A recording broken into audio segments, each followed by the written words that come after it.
Should you use Prodigy in your classroom? Prodigy is an interactive math game that my students loved, and I grew to love it as well. Let me share with you a few reasons why. Prodigy has so many positives. It's free, and it's very engaging. My students came back from PE one day just begging me to try Prodigy, and when I realized they were talking about math during PE, I knew I had to give it a shot. While playing Prodigy, you are involved in math battles, a lot of times with the kids in your own classroom, or your best friend.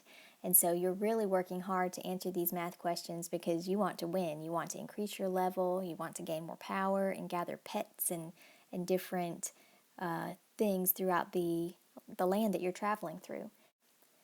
When you give your class time to play Prodigy, you don't have to worry about them being off task or looking up other things on their devices. They are totally engaged and they are loving it. They are loving learning math, and it's awesome. Signing up was quick and easy. I received a class code and students were ready to go right away. Prodigy provides adaptive questioning, so the questions your students receive are specifically to meet individual needs. Once your students get started, teacher involvement is totally up to you. You can allow your students to continue along on their predetermined path, just checking detailed reports to use for planning, or you can get a little bit more involved and create your own plans that align to your classroom plans. You can set specific assignments, which are used more for assessment needs. Prodigy also offers standardized test prep according to individual states. And another great positive is it provides a scratch pad and virtual manipulatives so your students don't even have to have a piece of paper to work out their problems. One negative, according to my fourth graders, because they say it's not fair, is that there's a possible paid membership. And none of my kids were members. So this membership does give students certain benefits that the others don't have, such as leveling up more quickly or using more powerful spells or choosing a prize from the fancy treasure chest. And I'll show you a little bit more about that later. Alright, to get started, let's take a look at the teacher side of Prodigy. Once you log in, you'll see that you have the option to add multiple classes, and you'll have your class code listed for each one. And now inside the teacher dashboard, you'll see your students' questions answered this week, and you can also select for last week. And in blue, you'll see questions answered at home, and green is at school. And this is just me playing a little bit since everyone's on summer break. You can check on your top students, and you'll see they're listed there with gold, silver, and bronze trophies. And then as we scroll down, you'll see that you have your planner. And this is where you would align Prodigy's math questions to the topics you're learning in your classroom, and you can also use the menu on the left to schedule a plan. Here you can earn a free membership if you encourage teachers to join. I'm not sure how that works though for students in your class. If only one student would get it, I'm not sure. Over here you can create an assignment for your students, and these are mainly assessments to see how they're doing, progressing on their skills. Let's scroll down a little bit more and you can see your students' placement test results. And if you start off with just giving your students the code and letting them log in, then they will go ahead and take a placement test. But if you go ahead and assign a plan or assignment, those are the questions they will receive right from the beginning. And you can go in and see your results. Now, I teach fourth grade. Most of my students scored in fourth grade. I had quite a bit in grade 3. And then some in grade 5, a few in grade 2, some in grade 8. So you'll see the wide range of student results there. Okay, and our next section, Struggling Skills this week and last week. This section is excellent for helping inform your instruction. And you can click on that for more detailed information. You get a weekly report. Green would show you how many students are doing well. Yellow, they're doing so-so. And red, they need some intervention. So this is just really great to inform your instruction.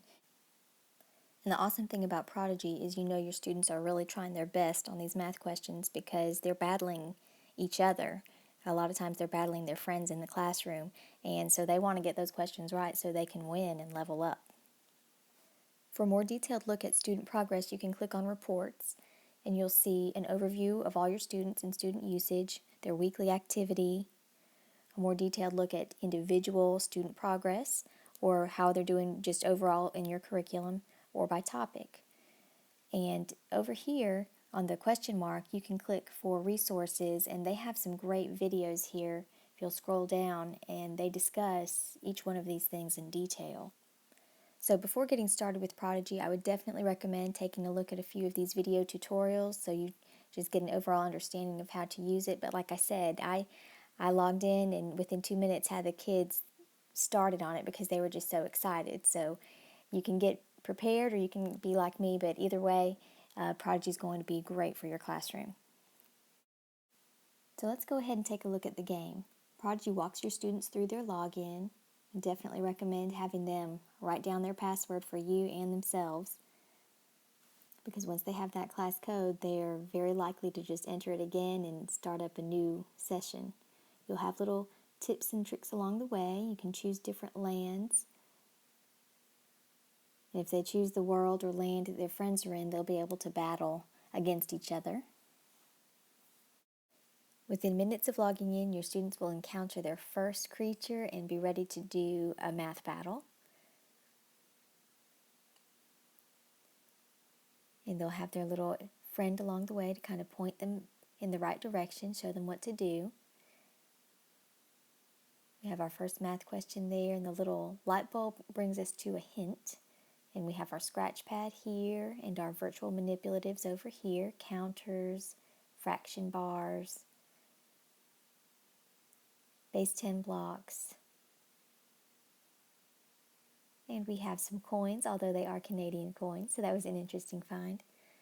And then to clear the workspace, you can use the trash can or the eraser, and then you're ready to cast your spell. I think each battle lasts about 3 math questions.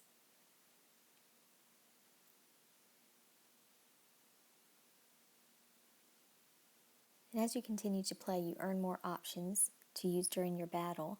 So you can see the wheel is filling up here, and I wanted to try to use the epic attack, but I found that I couldn't use that as I'm not a member. Which really, this is not a big deal, but it took me a minute to figure it out, so that's something you may want to point out to your students before they start playing the game. Another option your students have is to switch out with their pets when their hearts are getting too low. So this is another motivator to answer more math problems and increase their level so they can earn more pets. So this is just another quick example of the paid versus free membership. With the paid membership, you'll be able to open the fancy jeweled treasure chest, and without it, we have the regular treasure chest, which again, not a big deal, but something you may want to talk to your kids about. And again, right here, if you click on the red Get Them Now star icon, it's going to send them to a link to be a member. Okay, and this is just another little view of a world you can explore. And checking out our class leaders here, my leader made it up to level 57, and this is a board that the kids love to check. So should you use Prodigy in your classroom? My answer is a definite yes. Students think it's awesome. It provides great feedback for teachers. I think it's a great program. Thank you for watching.